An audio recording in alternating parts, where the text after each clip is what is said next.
Donkey Kong Country is a cool game. I remember playing it as a kid and being fascinated by the 3D nature of it, the graphics, and so much stuff. One of the things that most amused me about it as a child was the graphics. It's a 3D surface on a 2D surface, so to speak. Like, I'm looking at things that shouldn't collaborate like that. We're seeing depth but plastered onto a 2D screen. Really, as a child, it was like an experience of seeing things, two things that shouldn't be seen. 3D and 2D collaborating. One recognizes 3D from one's environment. You know what it feels like. Like, I knew what it felt like, so when I saw it in 2D, it spoke to a certain melancholy. A wide open 3D object is being encased in a 2D space. It's like I'm seeing a memory, the three-dimensionality of it just occurring in my head. Or it was like seeing a film inside my head, an image of a space I could never visit, but was very close to home, close to my 3D world. I could just imagine myself there, in a way that was harder with a game like Mario Brothers. It felt encasing, like it encased you into a deeper world, and partly that's what I want to talk about today. I'm fascinated by the 3D head of Donkey Kong scaling the island, or forming the island. It's a head, so one can think that it belongs to a person, and this person can interact with the world, perceive things with their ears, mouth, etc. Donkey Kong's ears would be on Vine Valley, and it's a temple, so it's a place that hears things, hears prayers from God, or the divine, kinda. You worship, you hear the voice of God. I mean, it's fun. But why religion? Why is a temple important in this game? Why is it? What's happening with this game? Why enter into religion? Well, I guess that temples are cool places for exploration. They evoke a sense of otherness. For a Western player, they sort of evoke another country. And above all, they are sort of mystical, and adventure stories in the West tend to like mysticism, secret stuff that can't be seen. It gives a chance at exploration, not just because the temple is in itself a maze, perhaps a la Indiana Jones movies, but also because we know it hides something that's not in the 3D world at all, something that is above and beyond our 3D world. We're exploring things in the 3D which actually are leading us to places in the screen, the consciousness we use to explore. Exploration about exploring, that's it in itself. The temple hides ourselves, and we hear ourselves at a level of comprehension we are not used to. We hear whatever can't be seen. We hear stuff that's not there to be seen in front of our eyes. The ear is a place. This ear listens to God. This ear listens to stuff from the outside. This unseen stuff is to the left of Donkey Kong's head. To his right is the ship. It can be seen. The path from the eyes to the ship sort of indicates that the eyes are the ones. From the eyes to the ship, from the eyes you see it. The eyes lead you to it. It's an incoming thing that could be a threat. The eyes are caves, chimp caverns. Caverns are deep places, they are dark, so in a sense, seeing something in them is difficult. This game suggests this because the levels here often use lighting to make their platforming interesting. The level loopy lights show how the level is entirely dark without light. But when the lights are turned on, you can see certain obstacles you couldn't. It reveals things. Maybe even the level Misty Mine might suggest this cave is hard to see. It's covered in mist, so things are hard to see because of the mist. It makes things harder to see. If these two areas, cave and vine, could represent ears and eyes, then could the other levels represent other parts? Well, above the eyes is the factory, on Donkey Kong's forehead. It's a factory, so a place that produces parts. It creates. It's also filled with moving clocks, machine, cogs and wheels. It computes. It's like a machine, and a machine computes or automates. It performs tasks by following things. The process is linked to its turning and tumbling things. It's a place where work is being performed. It's not a still land. It reminds me of thinking because of this. It's like computing, or computing things you're thinking about. Letting the wheels turn and process stuff, create stuff in your head. The head is an interesting place because this game places a certain deal of importance on it. For example, Cranky Kong hits you on the head as a punishment when you've been bad. The head is a prime place for punishment, it seems. Punishment happens on the head. In fact, you also most often jump on other people's heads as a form of punishment. In Donkey Kong, the original game, you fall to the ground and hit your head, which spins around with stars, and this was your punishment, having your head done in, not other parts of your body. Then prizes also happen there. You gain a balloon shaped like your head, and it's a prize. This is a light event. It floats upwards. It's not a stick falling on your head from your father. When you win, you throw your hands above your head, elevating them above your head as a sign of triumph, sort of crowning you. Diddy throws his cap above his head in celebration. Celebration seems to have to do with elevation, things going above. In fact, the whole game is a process of elevating yourself to the top of the mountain, to the head. When Donkey Kong loses, he hangs his head in shame. The head is lowered, and this is bad. It's closer to the earth. Candy throws kisses at you, and they land on your head. They are floaty kisses that float in the sky, not like a hard stick that lands on you. They fly, and they represent a reward, kind gesture, or a prize for Donkey Kong, a good thing. It floats towards you, flies and elevates itself towards your head. Donkey Kong wears a necktie with his name on it. This cuts his head from below to above. Diddy Kong wears a cap. This cuts his head from above to below. Diddy Kong is the younger one. Donkey Kong is the older one. Donkey Kong is closer to the earth, to death, and Diddy Kong is closer to a rising process, a growth and maturation process that leads him up. The game associates this growth process with success, and the death and decay process with bad stuff. Indeed, the whole goal of the game is to defeat the king, an old man with a crown who is above the mountain, above the ship. The characters want to throw him down from the top of the pyramid and make him tumble back down, as if to say, old things shouldn't be above, young things should be above. Donkey Kong seems to be like a mentor or father figure to Diddy. Diddy follows and Donkey Kong leads. The rest of the areas of the mountain are like this. Up top is the mountains, just plain nature. Lowest of the low is the jungle, also just plain nature. These two levels seem to have been untouched by processes too much. They've been left to their own devices. The last area to mention is the mine. It indeed has been touched by some process. It has been dug up and turned into a place for production. Now something here is interesting. This area, the mines, is area number 2. On the map, it's area number 3 because the first slot seems to show simply Donkey Kong's cabin, as if it were its own area, but it's just part of the jungle level. We could say things about that, but for the time being, let's consider it area number 2. The mines. So it's the second area starting from the first. Twisting this idea around, the second area starting from the last is the factory. My twist here is also to not consider the Kremling ship as part of the island. So both of these second levels are production levels, a mine and a factory. Places where production happens, where work is done by the workers.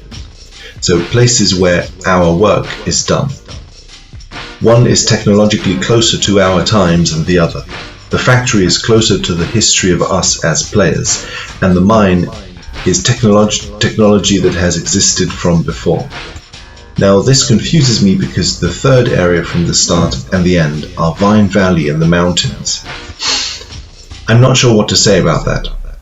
You could sort of say that the top of the mountain is usually a religious symbol like Mount Meru, Mount Olympus, the place that touches the heavens.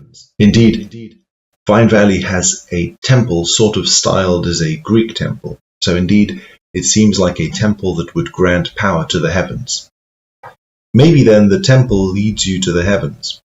One could say that the Vine Valley area takes you to the heavens, that are represented by the mountains, the top of the world, and that then you fall from the heavens to the factory and back down to the eyes, which then lead you to the thing you see, a ship, a moving object, a mode of transport, something moving.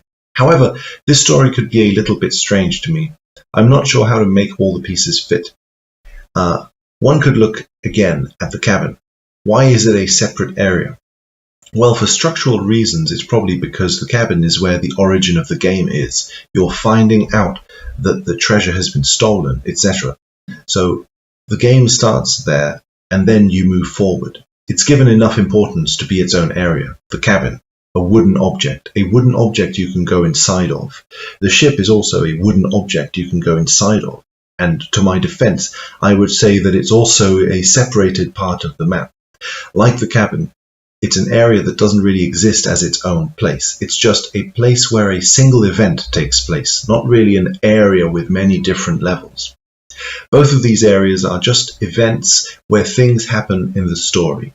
The treasure is stolen, and the treasure is taken back. They both take place on wooden places. One wooden place, the cabin, has a picture of a ship with a tiny ship in the background.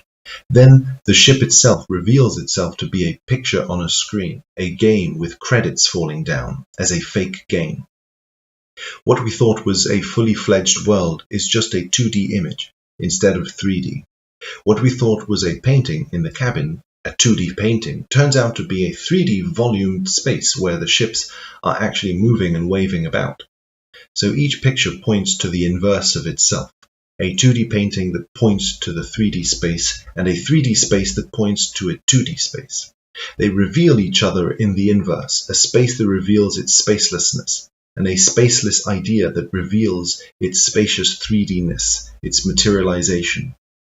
So an immaterial thing that reveals its materiality, and a material thing that reveals its immateriality. If so, then these two levels could be parts of the same map. The cabin and the ship are both the same level. Then the next level from there are the jungle and the caves. Or wait, we could play a trick. We could say that the jungle is just the cabin. They're the same level. So then the jungle and the ship are the same level. Then the next level are the caves and the mines. This is interesting because they're literally two caves. So we have two caves. The next level would be the factory and the temple. These are two buildings, so to speak, constructions by people, constructions with a purpose. The next area would be the mountains, which sits as its own level between the others. Could we make some sense of this? Now, could we? Well, the temple and the factory. A temple is a place you go to because you want to, because you love God. A factory is a place you go to because you don't want to, because you hate your boss. So both places exude a certain love and hate dichotomy. Also, a temple is a place where you take your material life and transform it into prayer or devotion. So you take a material situation and transform it into immaterial union with the heavens. In the factory, there is an idea, and it needs to be transformed into a material process. An immaterial idea gets turned down into a material thing. The divine gets united with the material via work. So these two places are connected. The whole story of the game is that your work has been taken away from you, so to speak.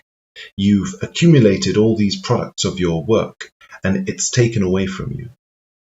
These issues of work and play are interesting. Candy Kong appears in a circus tent, so it exhibits a sort of sense of play. You play in the circus or you goof around. It is a place of not work. Clowns do stuff, people do stuff that are outside of the confines of normal society. Cranky's cabin is seen to be a place where stuff is stored. There seem to be leftover metal parts on the floor, barrels, crates. To me, it gives the sense of a store or a storehouse or something involved in work.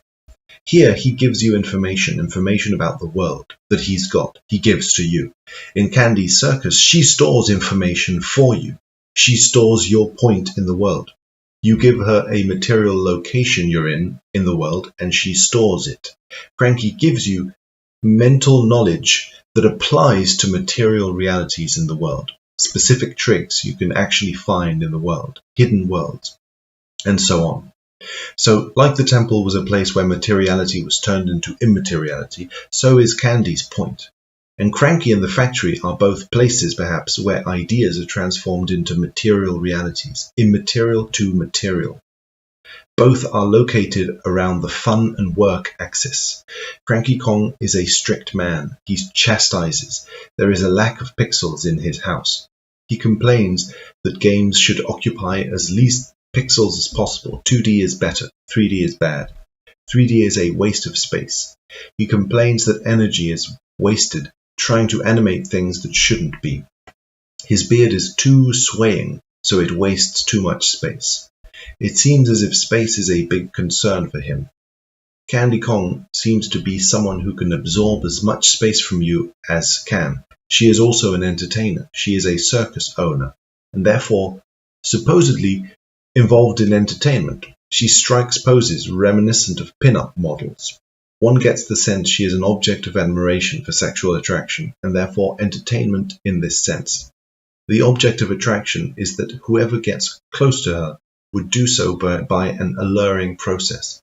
Cranky Kong instead throws hits and hits his stick onto whoever gets close. Donkey Kong is trying to get away from him, but close to Candy Kong. The circus, as an image, also suggests sort of art, or the image. Indeed, Donkey Kong has a poster of Candy Kong on his wall. Cranky Kong is more of a speaker. He shares secrets, so you listen to him. He is the voice. Candy Kong is the sight. Cranky Kong doesn't need visuals because you can just listen to the characters. There is a male-female issue here. Man and woman are being positioned here as being work is men and play is woman. Pain is men, pleasure is women. Women is image, men is sound. Also, Cranky is old and Candy is young. Men is old, women is young. Candy has a bow tie on her top of her head.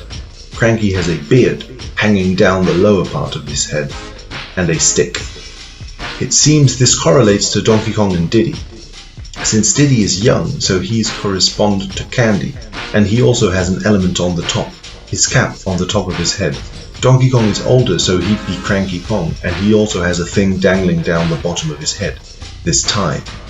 So masculinity seems to be associated to lowering on going down, and femininity is about going up above. This might imply we're going up above into the skies, or the immaterial, and masculinity is about going down below into the earth, or materiality. Once again, this corresponds to the save points, since the save point takes material stuff and ascends it up into immateriality. Cranky Kong takes immaterial things and lowers them down into materiality, into tricks you can actually use. Actual tricks. The manual shows a strike of lightning falling from above to below as a signal that something has happened. K. Rool has arrived. Something immaterial has descended into materiality via a masculine process. This is the king. He is above everyone else and wears a crown on his head as if to say, I am connected to the feminine, to the above, but also I am masculine and connected to the below. Lightning connects both the heavens with the ground. It grounds stuff down. This process steals the banana hoard that Donkey Kong keeps. Lightning is also something visible, and it evokes light that shines in the darkness, a ray of light. However, this ray reveals a shadow, the shadow of King K. Rool, which has been illuminated by the ray of light. So maybe this is a process by which a ray of light has shown something we couldn't see before. The shadow wasn't visible, it could only be heard. But now we're seeing it. King K. Rool, perhaps, is the process of the visible being turned invisible and the invisible being turned visible, of the sound being seen and the seen being sound, of sight being sound, of visible being invisible. Donkey Kong had a hoard. It was his. He was king. Diddy Kong was not king. He was watching over it as a worker. He was doing his shift of work. The manual shows Diddy cowering under something. One might assume it's the cowering and fear he felt when he was captured by the enemies. He is indeed captured by the Kremlings, put into a barrel, but the image he's cowering under is Donkey Kong's head. Donkey Kong's. Indeed, in the story, he is fed up with Donkey Kong. He is complaining about Donkey Kong's way of treating him as an inferior. The lightning makes him see things he'd never seen before. His dislike of Donkey Kong, his hidden thoughts, his visible material situation makes him hear his own thoughts. He can hear them clearer now. His own thoughts hidden inside him, when he hears them, makes the outside world seem different. There seem to be rustlings under every part of the forest. Lightning seems to show dangers in every part of his material surrounding. This process creates a feedback. The thoughts make the material world seem different, and the differences makes him see things he'd never thought about in himself. He gets locked into a barrel.